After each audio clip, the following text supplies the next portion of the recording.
Welcome to the Better Off Bonus Call of the Week. We're sponsored by Betterment, the largest independent online financial advisor. Don't forget, you've got 2 chances every week to get on the air. Tuesdays, we do this Call of the Week, and then on the longer show, which we drop on Thursdays. Just shoot us an email. Ask Jill at betteroffpodcast.com. Today, we're talking to Ashley in Florida. Hi, Ashley. Welcome to the program. What can I do for you today? Hi, Jill. I have a couple of questions about some retirement items. Okay. And I'll just jump right into them. Do it. Okay, so I feel like I'm over-diversified in my retirement. I have a government TSP, because I'm military. Okay. I have a Roth IRA. I have a traditional IRA, which I'm currently using because I have to do backdoor IRA based on my husband and I's income. Mm-hmm. And I also have a Roth annuity. What do you mean a Roth annuity? You mean you have a Roth IRA that's invested in an annuity? Yes, ma'am. Okay. I love that you call me ma'am, but you have to stop that right now. Okay. It makes me feel super old. Okay. So, Ashley, you said you're married. I caught that bit. What else is going on in your financial life? How old are you? I'm 30. And your spouse? He's 31. Both military? No, he's a civilian engineer. Okay. And how many years have you been in the military so far? 9. Is it 10 years that you have to that satisfy some pension requirements, or is it some other benchmark? No, it's 20. So 20. It's all or none. If you make it to 20, you get your pension. And if you don't make it to 20, you don't get anything. And what's your plan? I'm playing it by ear, but I think I'm at the point now where I'm deciding, okay, I'm gonna at least stick around till 20. Oof. All right. That's a big 11-year bet. Okay. Yeah. Do you have kids? No kids. Okay. Right now, how's your cash flow between you and your husband? How's the income level? What's going on?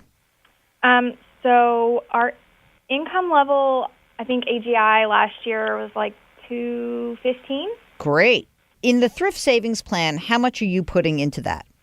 So I'm only putting in $7,000 annually to my TSP. Okay. I know I can max it out at $18,000. Yes, you can. Okay. And what about the hubby? What's he up to? Does he have a 401k? He doesn't. What does he have? He actually just has some stock options. He's been lucky enough to get in with some tech companies. Mm-hmm. So he worked at SpaceX previously, and now he's at like another space startup company. And so he's been investing in these not publicly traded options that he's been given. Does he make any contributions at all to any retirement accounts? Nope. Okay. So it's all on you, baby. Yeah, exactly. Oh, man. A woman's work is never done. So right now, you're putting $7,000 in the TSP, Mm-hmm. and then what else are you doing in terms of saving?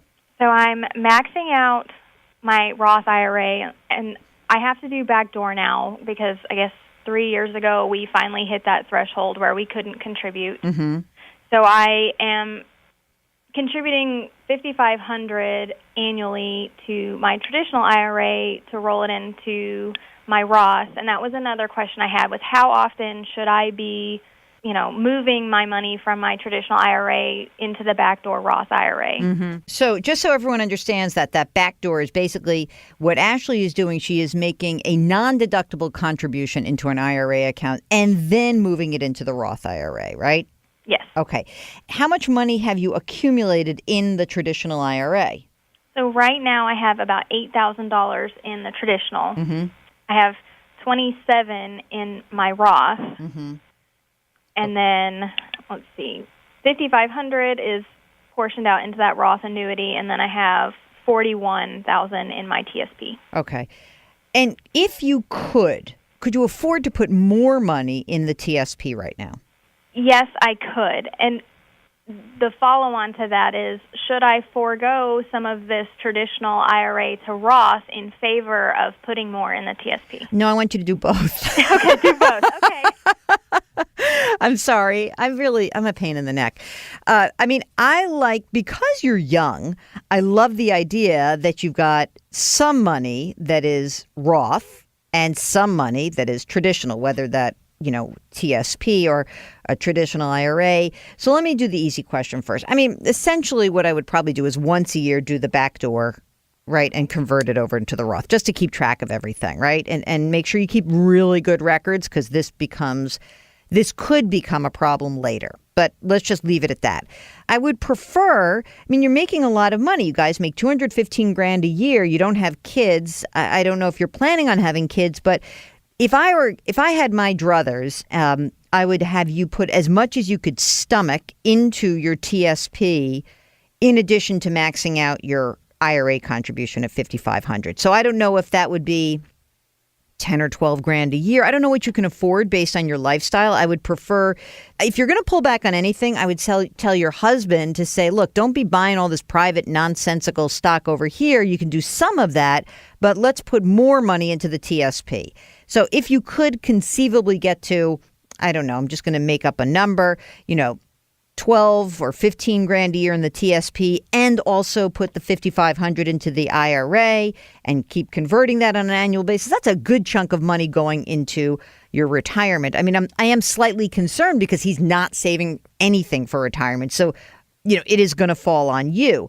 Maybe he'll hit it big on one of these investments, but of your overall investing, okay, if you look at your big picture and you say, how much money should we take and allocate to a flyer on a potential upside in one of these little companies for whom he works, I would say, maybe 10% of your total. So if you have $60,000 or $70,000 saved right now, I really wouldn't feel good about him having more than, say, $7,000 that's invested in something that may or may not turn out to be a huge investment. So that's my 2 cents on that.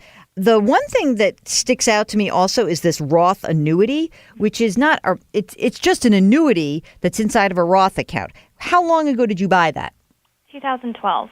So what I want you to check on, now we're 5 years into this, I want you to check to see when the surrender charges for that annuity go away. Meaning that usually when you buy an annuity, you give a chunk of money over to an insurance company, and that money is deferred and it grows. And then when you take it out, there's no tax due.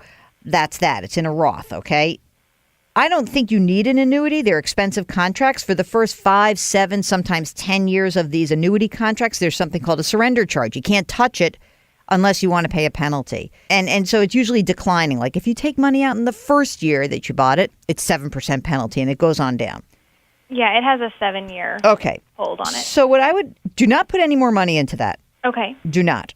In 2 years, when your surrender charge is up, whatever the money is in that annuity, roll it into your regular old Roth IRA. Just roll that money in and invest it however you want to invest it. You don't need an annuity.